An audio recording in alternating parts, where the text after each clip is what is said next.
Olá pessoal, estamos voltando aqui mais um Pecuária de Decisão, quarta semana de agosto. E o que eu queria trazer para vocês hoje é a gente, como eu digo sempre para vocês, temos que estar sempre olhando o nosso pano de fundo, né? O que está acontecendo por trás do mercado, que pontos são importantes que estão acontecendo, porque isso de uma forma ou de outra vai acabar afetando o nosso negócio.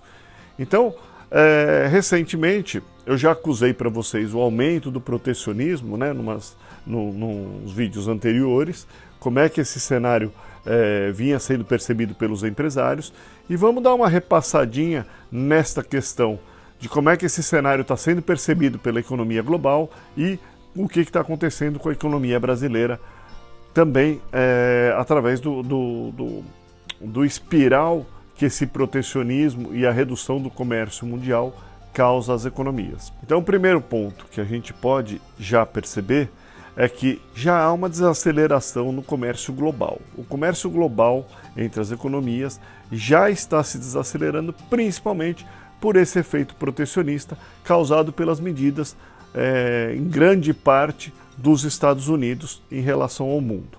As principais economias que estão sentindo esse efeito são as economias europeias e asiáticas, que possuem uma relação de comércio com outras economias, uma economia muito aberta, então elas sentem essa perda de comércio global. E isso está gerando já uma desaceleração no crescimento dessas economias.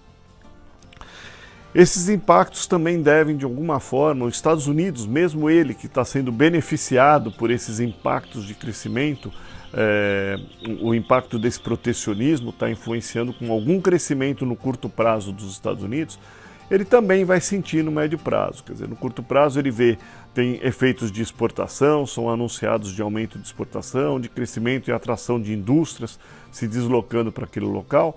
Porém, no médio prazo, ela começa a ter uma perda de eficiência por aumento de custos, por aumento de preços da sua economia e também por dificuldade de realocar tudo isso dentro da sua economia. Então, os Estados Unidos devem sentir no médio prazo, começar a sentir o impacto desses efeitos protecionistas. Um outro impacto que a gente também percebe é a redução de investimentos globais, né? Quando você tem esses empresários percebendo que o cenário não vai crescer, eles começam a reduzir suas projeções de investimento, e isso também causa um impacto na maioria das cadeias em volta disso, que não vão estar produzindo para esse investimento.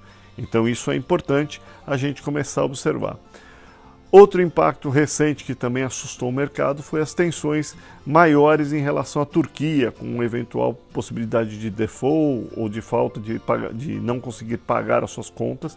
Também está gerando estresse na economia recentemente, inclusive com desvalorização da moeda brasileira, que tinha dado uma melhorada, foi a 3,70, voltou a 3,90. Então, mais um impacto, ou seja, o mercado está, de uma forma geral, muito tenso com todas essas medidas. E pelo lado da China, né, a China é a única, a gente tem visto que, de uma certa forma, do mês passado para esse mês, pararam as turbulências, essas provocações do Trump em relação ao protecionismo com outras economias, reduziu-se um pouco, porém, com a China ainda o clima está tenso. E isso também tem gerado uma desaceleração industrial na China, com impacto sobre talvez algum consumo, né, e com possibilidade de redução de investimentos no médio prazo. A China, de alguma forma, está tentando reagir a essas tensões e ela está tomando medidas para que essa desaceleração possa ocorrer de forma lenta. Porém, ela já está sentindo também o impacto disso. No quadro final, a gente percebe aqui as ferramentas que existem na economia para tentar voltar a acelerar ou ativar as economias, elas estão há menos espaço nessas ferramentas do que havia há anos atrás, onde as economias vinham de um crescimento forte.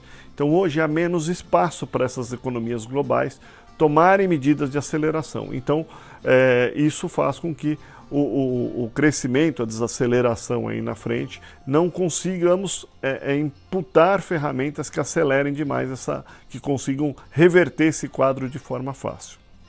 E por fim, voltando para o Brasil, né, nós começamos a perceber o que? O Brasil também está sentindo esse quadro de desaceleração.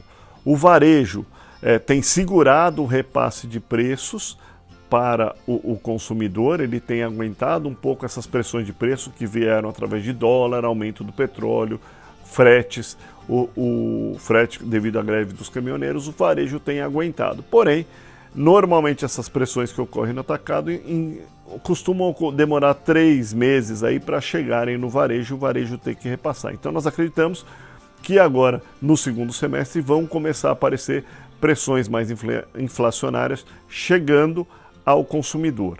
Elas não devem vir muito fortes, porque a economia ainda está fraca, tem capacidade ociosa, porém devem ocorrer alguma dessas pressões. Percebemos um quadro de empresários também mais desanimados, provavelmente fazendo contenções nos seus investimentos, e então nós temos aí um quadro de menos investimento para o segundo semestre, ou contenções de investimento, até o Brasil começar a dar um quadro mais positivo, político, ou um cenário de crescimento mais positivo à frente. Outro lado é o lado do consumo, também deve ser afetado, podemos ter o consumo sendo afetado por essas medidas. E, por fim, nós vemos aí o PIB que já foi revisado, vinha com um sincronismo com a economia mundial, né, de crescimento e tudo mais, todo mundo vinha com esse sincronismo e toda a economia, tanto a economia mundial quanto o Brasil, estão revisando seus cenários para baixo e esta revisão de cenários pode ainda estar ocorrendo nos próximos meses.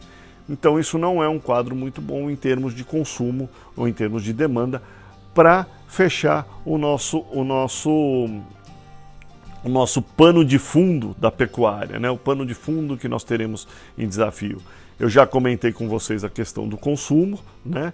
Vamos comentar da demanda, né? Da demanda por carne, já comentei com vocês que o que estava sustentando era um quadro de demanda externa. Vamos comentar então no nosso quadro aqui um pouquinho mais essa questão de demanda externa. Vamos comentar o quadro do milho, como é que o milho deve estar se comportando, já teve uma grande alta e como é que isso impacta o nosso quadro. E por último, fechamos voltado direto para a pecuária, a gente entra no detalhe e faz um fechamento mais legal dentro do Pecuária e Decisão de hoje. Ok? Vamos dar uma olhada nisso.